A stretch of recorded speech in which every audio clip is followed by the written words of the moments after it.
Hey guys, it's me, Joyce, your Career Chief of Staff. I am so excited for today's video.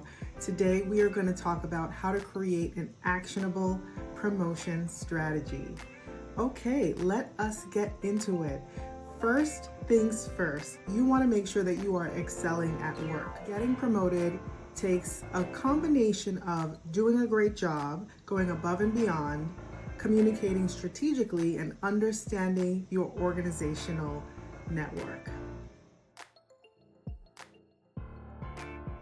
Going above and beyond in your role takes a great deal of effort. It's not just completing your day-to-day and being on time and doing what's expected of you, but it really is taking a look into the future to actually predict what your manager's needs are, what the business needs are, and taking a strategic mindset into how you're going to solve that problem. That could mean doing some research about the market landscape, understanding what competitors are doing. If it's a specific task, learning how to innovate that or automate that task, making things efficient for everyone around you, and being a leader and an innovator. Hi, I'm Joyce, your Career Chief of Staff. I spent the last 15 years ascending the ranks of corporate and nonprofit management. I discovered that the key to maximizing your corporate career lies at the intersection of strategic communication, authentic self-awareness, and organizational acumen. I'm here to address the hidden aspects of professional advancement and to empower you to become the CEO of your career. And it's not just doing that once, it's doing that consistently over time so that you can be regarded as a reliable, dependable, innovative professional who really comes up with great ideas, new, fresh outlooks into how things can get done. There are lots of other projects that need an extra hand. There are volunteer initiatives that build the company's brand. And there are new problems waiting to be solved by other departments that you could step in and lend your lens of your specific department to that problem. All right, step number 2, you want to understand the promotion criteria. Just because you want to get promoted doesn't mean that you can get promoted, even if you go above and beyond. So, most organizations have a rubric or a framework that they share with the leaders on their team, that the leaders generally share with the middle managers of the team. This framework shows what tasks you should be able to do very well, and also what you bring to the table from a culture standpoint. So, like I said in the first point, are you consistently doing your job well, job that you actually were hired to do? Are you taking a step into other projects and departments and also new challenges to figure out a fresh, innovative way to solve that problem? And are you a culture carrier, which I'll talk about in a future video? Are you carrying the culture forward within the organization by embodying the values, whether that's through volunteerism or whether that's through an employee resource group or a peer mentoring program? After you take a look at this framework, I want you to take a look at the job description of the job that you're aspiring to be promoted into. Usually that's either your manager's position or one of your peers that is a level above you in your department. Once you study those roles, start to actually embody the professional who is in that seat. So that means doing the work that's already in that job description. Unfortunately, people don't get promoted by their potential, but they do get promoted by what they have actually shown and proven as their skill set and as their ability to get the job done. Once you understand the framework of what skills and experiences are needed to reach that next role, and once you've studied the job description thoroughly of that next role, try to understand what is the gap. What is the gap from where I am today to that next role and that promotion framework that I can actually step by step attack in a strategic format? Also, with promotion criteria, it's important to understand if your role is promotable or not. Sometimes all the cards seem to align. You've done the work, you've seen the framework for promotion, you meet the criteria, you've seen the job description for your future role, you've done all that work, and you hear something like, sorry, this role isn't on the promotion track, or sorry, this role is not promotable. Some companies actually have roles that typically are less geared towards promotions. You want to find out when you take a role, whether that's in your interview process or through informational interviews, if your actual position is on a promotion track or if it is a promotable role. All right, so that's step 2, understanding the promotion criteria. So you've done the bare minimum, which is doing well at your job. Then you've gone above and beyond, and you've evaluated the role that you want and understood that yes, your role is on the promotion track. So what's next? Step 3 is to create your goals. When you set your goals, you want to understand them against key performance indicators or KPIs. This helps you measure the success of your position through metrics, and that could be anything depending on your industry, depending on your function. That could be how many dollars you've saved in your department. It could be how many new employees you've hired. It could be a number of things. Measuring against your KPIs will always tell you if you are meeting the bare minimum, if you're going above and beyond and knocking it out of the park, or if you need some improvement and should not be thinking about a promotion at this time. Now, sometimes you can set a goal and it makes sense and you're doing all the work and suddenly a new challenge pops up, like a huge market shift, a huge environmental shift, like a pandemic, a new competitor enters the market. It's very important to assess your goals periodically and pivot when necessary. Doing so will ensure that you are not setting yourself up for failure, but you are moving with the times and ensuring that you stay nimble and ready for the next challenge. Once you set up your goal, which hopefully are SMART goals, and SMART goals is an acronym for specific, measurable, actionable, results-oriented, and time-bound. Once you set up your SMART goals, you have to communicate your ambition for a promotion. Hopefully, you're not waiting till the 3rd or 4th quarter to have a conversation with your manager about your ambition to be promoted. Generally, promotions happen in the 4th quarter of a company's fiscal year. Sometimes that's October, November, December. Sometimes the end of a fiscal year could be in the middle of the year, like June 30th. So what you want to do is whatever the mid-year point is for your company, you want to, at the very latest, in the 2nd quarter of your company's fiscal year, begin the conversation about promotion. This could be during a mid-year performance evaluation. It could be during a regular one-on-one. Once you do that, you can actually put your manager on alert that you have ambition to grow within the organization, and hopefully you will get them into your corner to support you every step of the way. Once you have them in your corner, you can ask for advice on how your promotion can align with the needs of the company, so that you might have an idea of the role you want, but your manager might have a better sense of the business need and give you some guidance that perhaps you should look at this role or that role instead. Or perhaps this year it's better to focus on a lateral move that can set you up for a promotion in the next year. Sometimes you might not hear what you want to hear, but it's always important to have that conversation as early as possible and to build the relationships needed to make that happen.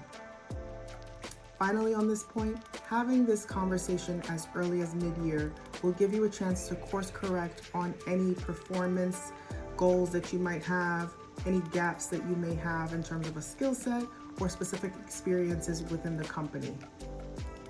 Okay, so your manager is in your corner. Moving on to point number 5. Point number 5 is really understanding your stakeholders. Your manager is not your only stakeholder in this promotion. There are other people in your department and even outside of your department who will have a say in terms of whether or not you are promoted. And this generally happens behind closed doors during promotion season, and it usually includes your manager's boss, a departmental manager, and also perhaps even a near peer of yours.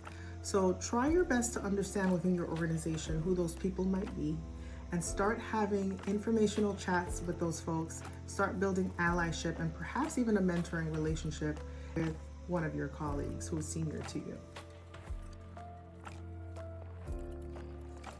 I want to take a quick break here to introduce myself to you all. As you all know, I'm Joyce. I am a career strategist, and I'm super excited to be able to share all of these career tips with you.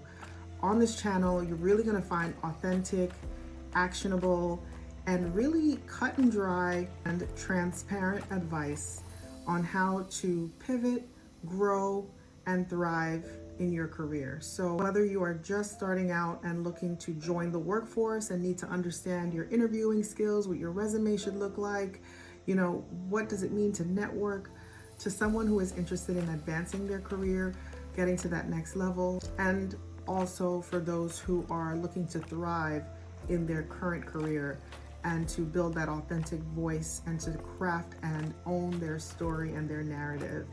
I'm here to support you. You can go to careerchiefofstaff.com, set up some time with me. I am happy to chat and support you on your journey. All right, so we're on to point number 6. We are halfway there.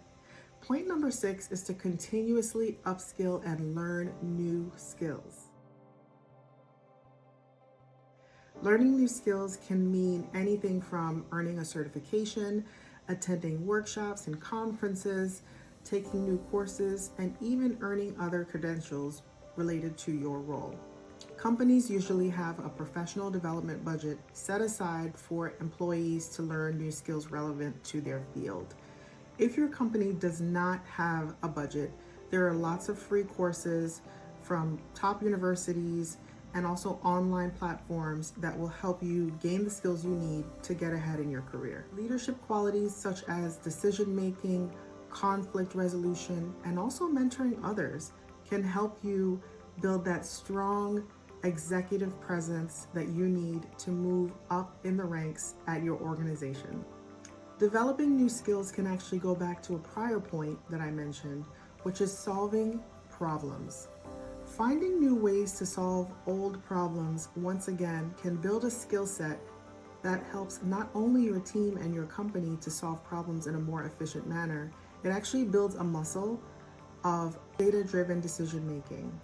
This can be streamlining a process, this can be creating a new system, or this could even be automating a tool that enables multiple departments to work together and communicate more effectively. Tip number 7, develop your core messaging.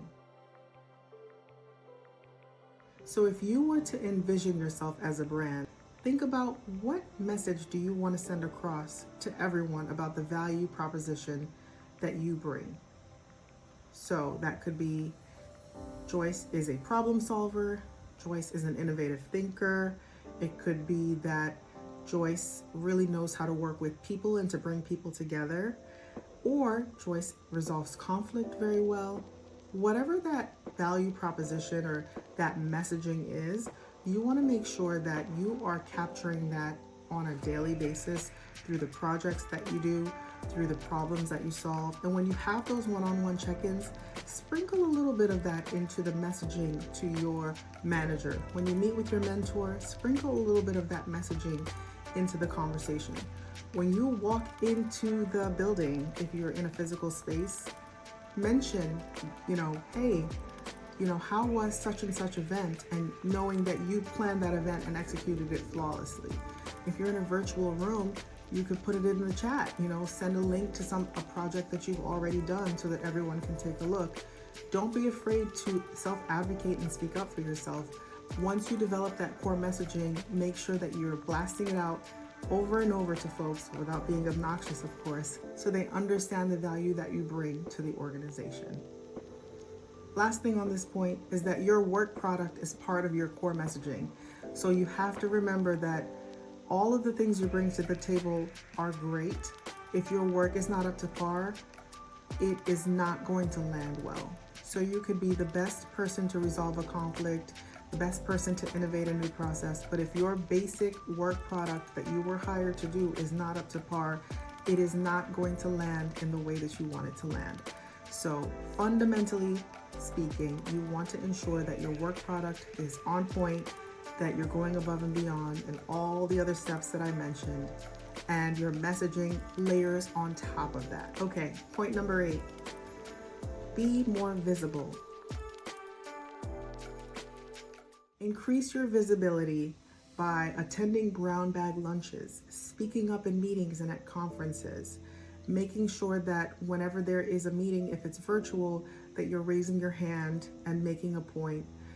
Don't just be silent and invisible. Make sure that you are as visible as possible, because that is how this is going to land. It lands when you are in people's faces and helping them see who you are in not just your work product, but who you are as a person and what you bring to the table. When you ask questions, you want to show intellectual curiosity.